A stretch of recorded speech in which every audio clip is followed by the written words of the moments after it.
Assalamualaikum warahmatullahi wabarakatuh.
Alhamdulillah. Alhamdulillahilladzi nahmaduhu wa nasta'inuhu wa nastaghfiruh wa na'udzu billahi min shururi anfusina min sayyiati a'malina. May yahdihillahu fala mudilla lahu wa may yudlil fala hadiya lahu. Asyhadu an la ilaha illallah wa asyhadu anna Muhammadan 'abduhu wa rasuluhu la nabiyya ba'dah. Al-mab'uts rahmatan lil 'alamin. Allahumma salli wa sallim ala habibina wa syafi'ina wa qurrati a'yunina sayyidina Muhammadin wa ala alihi wa ashabihi wa man tabi'ahum bi ihsanin ila yaumiddin. Amma ba'du, fa ya ibadallah, usikum wa nafsi bi taqwallah. Faqad fazal muttaqun kama amara Allah ta'ala fi kitabihil karim. A'udzu billahi minasy syaithanir rajim. Ya ayyuhalladzina amanu taqullaha haqqa tuqatih wa la tamutunna illa wa antum muslimun.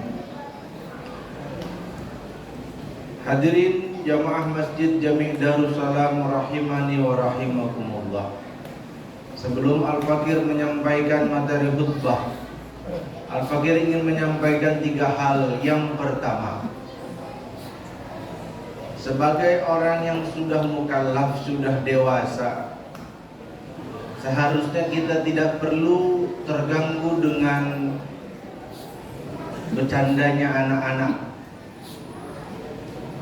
Yang kedua, harusnya ini bisa disiasati. Kalau zaman saya masih kecil itu, Kiai Haji Rojak, masih ingat saya. Beliau itu ulama paling terkemuka di Kalideres, Jakarta Barat. Tapi giliran sholat Jumat, kalau beliau nggak lagi khutbah, beliau nggak duduk di depan, beliau duduk di tengah anak-anak. Kenapa? Karena anak-anak segan sama beliau. Begitu cara beliau mengatasi masalah kebisingan anak-anak. Dan yang ketiga, kepada anak-anakku sekalian, nggak dilarang bercanda, nggak dilarang main-main, tapi nanti dilakukannya setelah sholat Jumat, setelah semua bubar. Silakan mau bercanda, mau main-main di luar masjid, boleh. Tapi sekarang kita tenang dulu. Jamaah Masjid Darussalam rahimani wa rahimakumullah.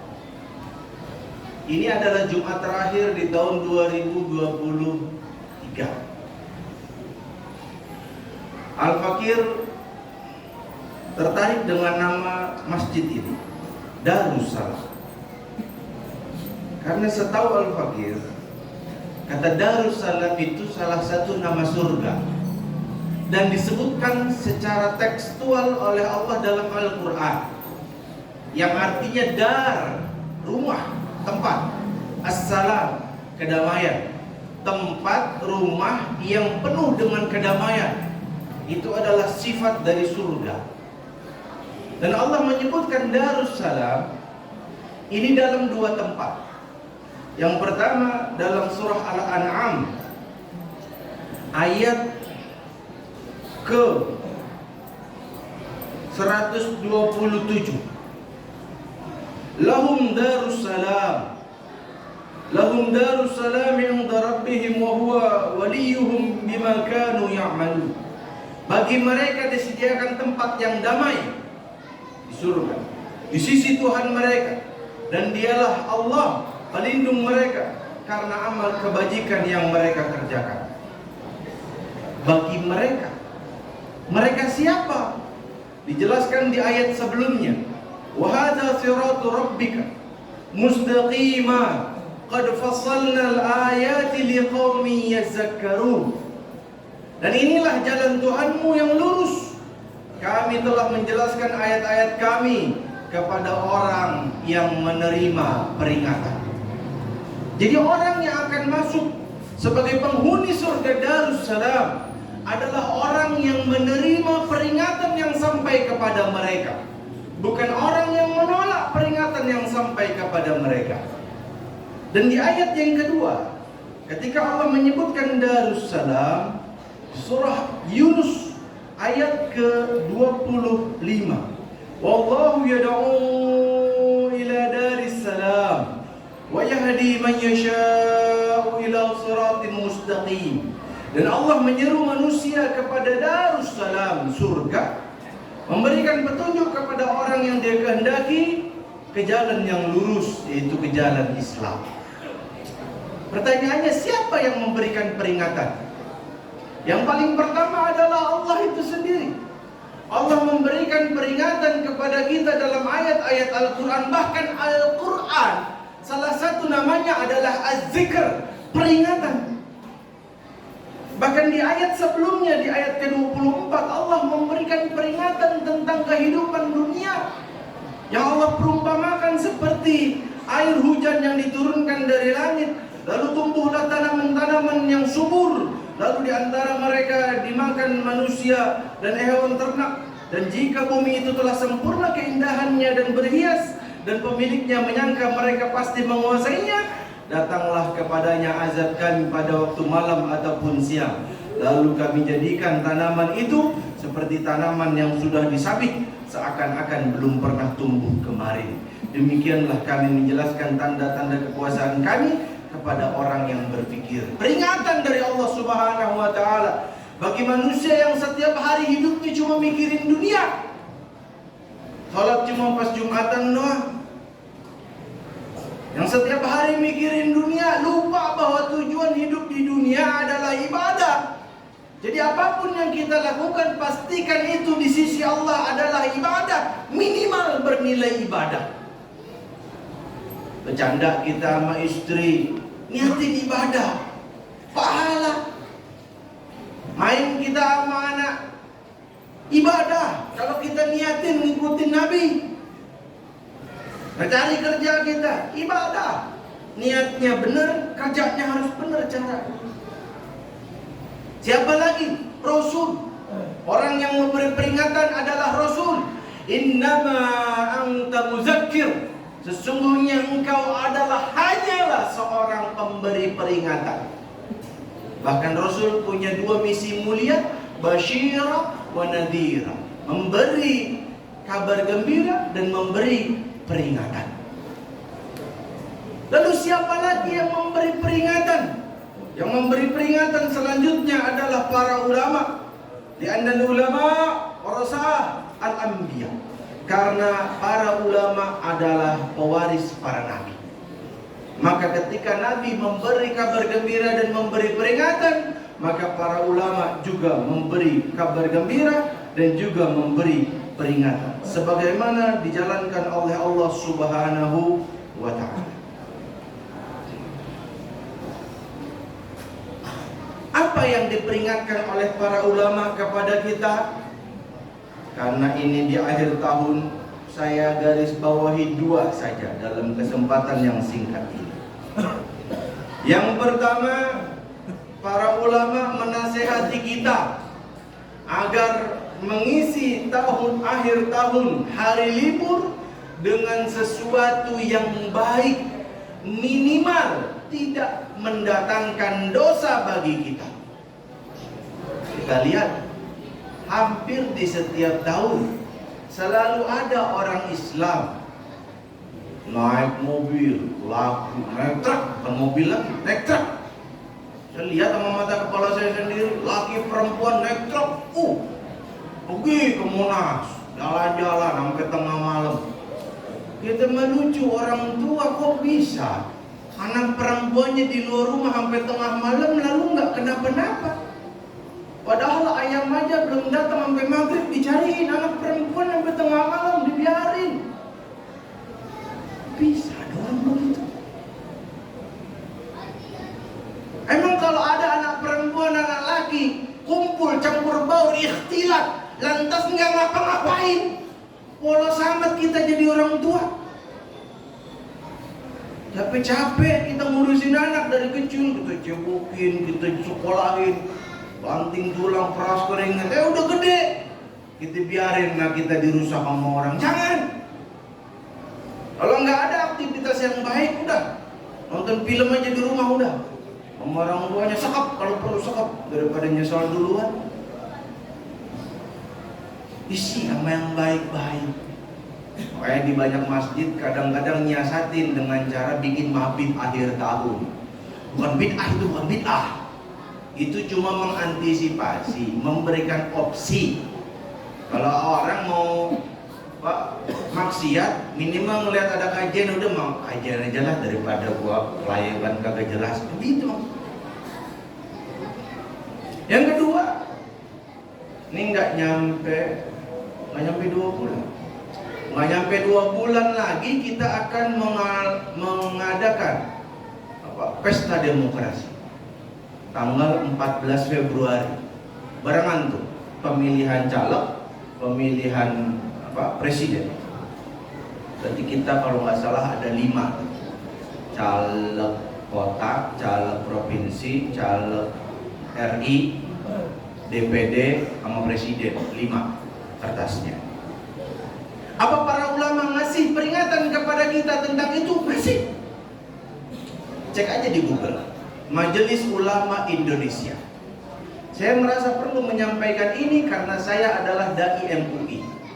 Saya dai standarisasi MUI angkatan ke-13 dan saya udah diambil sumpah, udah diambil janji untuk menyampaikan apa yang disampaikan oleh Majelis Ulama Indonesia ke tengah masyarakat. Apa nasihat Majelis Ulama Indonesia? Yang pertama, secara hukum positif memang memilih itu hak. Tapi secara agama memilih itu kewajiban. Kalau secara hukum negara, iya, memilih itu hak konstitusi. Memilih, mau nggak milih terserah. Tapi kalau dalam agama, memilih pemimpin yang saleh, hukumnya wajib.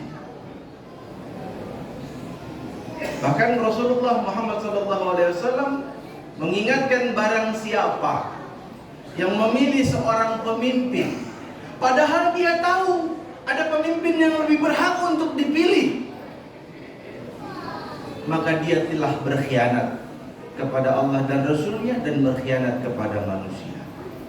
Penting, saking pentingnya milih pemimpin sampai ada kaifiyahnya, sampai ada cara-caranya. Terserah mau milih cara kayak gimana. Abu Bakar Siddiq modelnya gimana? Modelnya aklamasi, diambil tangannya. Mau Abu Bakar As-Siddiq, mau Umar bin Khattab, apa Abu Ubaidah bin Jarrah? Kata Abu Bakar As-Siddiq. Kata Umar, kagak, kamu yang lebih berhak. Kamu yang hijrah bersama Rasul, kamu yang ditunjuk sebagai pengganti Rasul, sebagai imam sholat, kamu yang paling berhak. Semua kaum muslimin sepakat, aklamasi. Ada model kedua, model Umar bin Khattab. Gimana? Nunjuk langsung. Abu Bakar nanya, wahai kaum muslimin, siapa yang paling tepat menggantikan diriku? Kata kaum muslimin, engkau yang lebih tahu. Terus saya milih, iya, engkau yang milih. Kalau saya milih orang yang kalian gak suka gimana? Kami percaya kepada dirimu. Yaudah, kalau gitu saya pilih Umar bin Khattab. Umar ke Utsman, gimana cara milihnya? Model pemungutan suara, pakai sistem kandidat. Dipilih 6 kandidat. Ya, ada ada Utsman, ada Ali. Aduh, saya lupa 4 nama yang lain itu. Ada 6 kandidat. Lalu di 6 kandidat itu dimasukin satu ruangan. Kata Umar, nggak boleh ada yang keluar sebelum kalian milih siapa yang berhak jadi kandidat. Yaudah, 3 mundur, yang 3-nya mundur, satunya mundur lagi, akhirnya 4 mundur. Yang 2 mihak ke Utsman, milih Utsman. Yang 2 mihak Ali bin Abi Thalib. Seri itu, bingung sahabat, gimana ya sahabat, udah seri. Akhirnya dipilih siapa di antara mereka yang paling banyak keutamaannya. Ali bin Abi Thalib utama, cerdas beliau, mantu Nabi. Tapi kalah Utsman. Kenapa? Utsman dermawan. Mantu Nabi, anak Nabi 2 dinikahin sama Utsman, Ummu Kulsum sama Ruqayyah. Enggak satu waktu, enggak. Nikah sama yang satu, meninggal.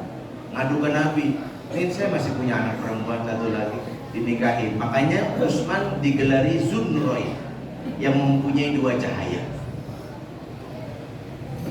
Milih Ali bagaimana? Utsman meninggal. Kandidat 2 sebelumnya, Utsman sama Ali, otomatis Ali kepilih. Nah sekarang kita sebagai orang Indonesia mau milih pemimpin cara gimana? Terserah, ada 4 metode. Nah kita memilihnya voting, udah. Berarti 1 suara profesor sama seperti 1 suara pelacur.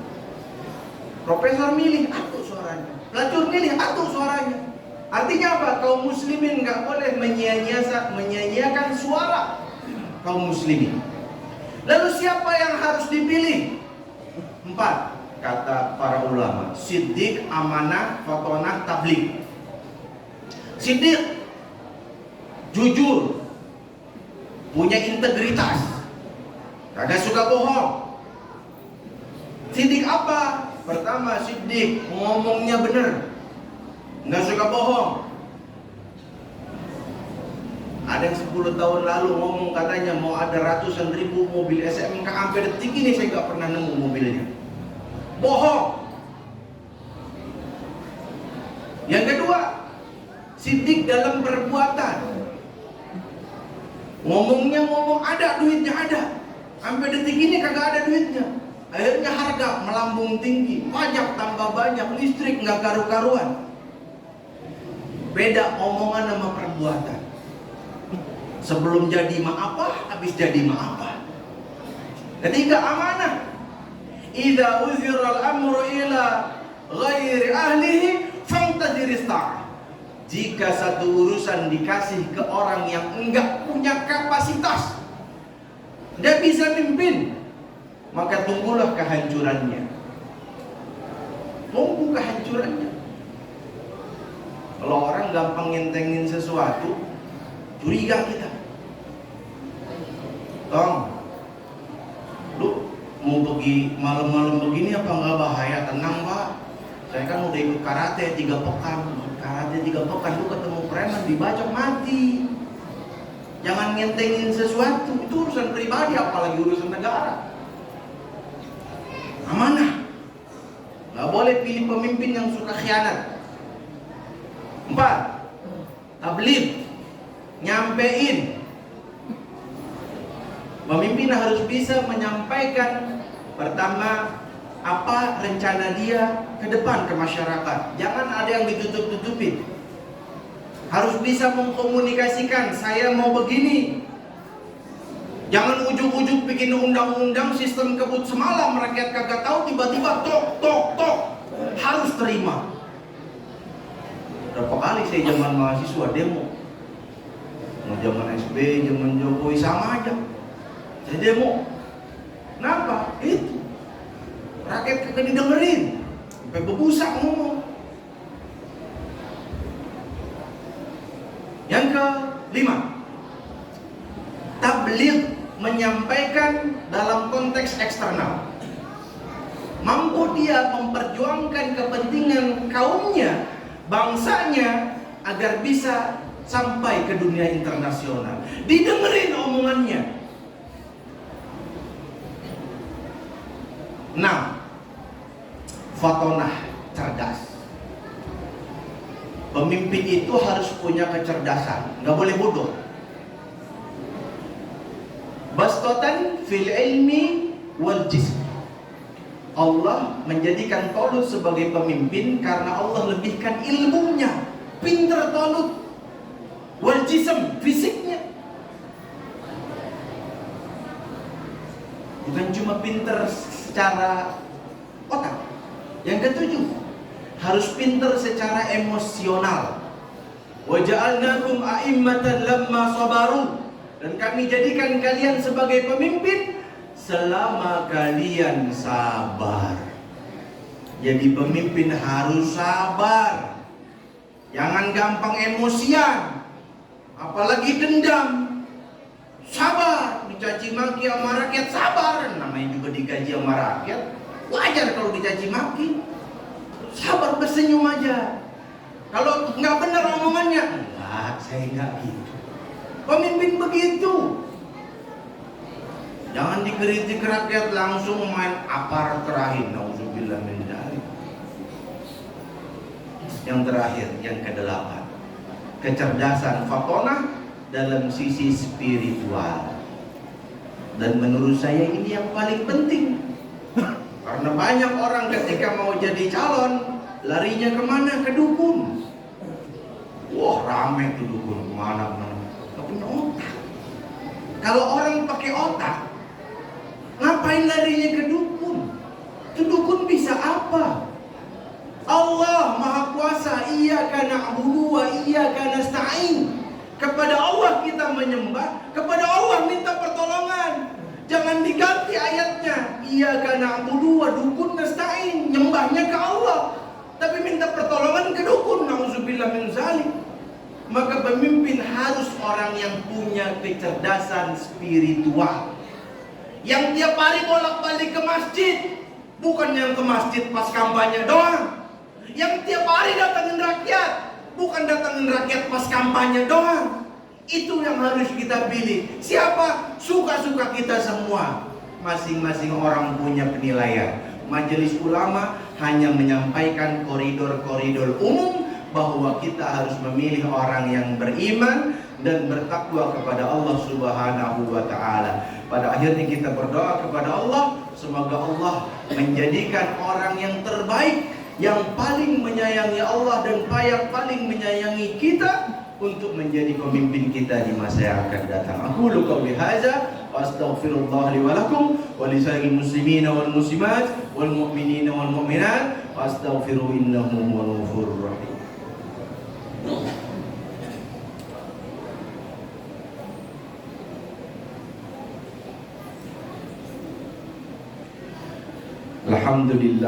Alhamdulillahilladzi arsala rasulahu bil huda wa dinil haqq liyuzhirahu 'ala dini kullihi wa kafa billahi shahida. Asyhadu an la ilaha illallah wa asyhadu anna Muhammadan 'abduhu wa rasuluhu la nabiyya ba'dah.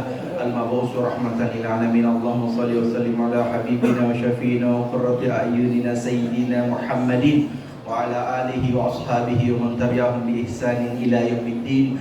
Amma ba'du, fa ya ibadallah, usikum wa nafsi bi taqwallah faqad fazal muttaqun kama amara Allah ta'ala fi kitabihil karim. A'udzu billahi minasyaitonir rajim. Ya ayyuhalladzina amanu taqullaha wa lanzur nafsum ma qaddamat lighad wattaqullaha innallaha khabirun bima ta'malun. Innallaha wa malaikatahu yusalluna 'alan nabi. Ya ayyuhalladzina amanu sallu 'alaihi wa sallimu taslima. Allahumma salli ala sayyidina Muhammad wa ala sayyidina Muhammad kama shallaita ala sayyidina Ibrahim wa ala sayyidina Ibrahim wa barik ala sayyidina Muhammad wa ala sayyidina Muhammad kama barakta ala sayyidina Ibrahim wa ala sayyidina Ibrahim fil alamin innaka Hamidum Majid. Allahumma ighfir lil muslimin wal muslimat wal mu'minin wal mu'minat wal hayya minhum wal amwat innaka sami'un qaribun mujibud da'wat ya qadil hajat. Rabbana aghnina bi halalika an haramik bi taatika wa ma'siyatika bi fadlika min siwak. Rabbana hab lana min azwajina wa dhurriyyatina qurrata a'yun waj'alna lil muttaqina imama. Allahumma ansur ikhwanal mujahidin fi Gaza. Allahumma ansur ikhwanal mujahidin fi Palestin. Allahumma ansur ikhwanal mujahidin fi kulli makan wa fi kulli zaman. Allahumma ahlikil kafarata wal musyrikin a'da'aka a'da'ad-din wa shaddid shamlahum wa farriq jamlahum wa zalzil aqdamahum wa ansurna 'alal qaumil kafirin. Rabbana atina fid dunya hasanah fil akhirati hasanah wa qina adzabannar. Subhana rabbika rabbil izzati amma yasifun. Salamun 'alal mursalin walhamdulillahi rabbil alamin.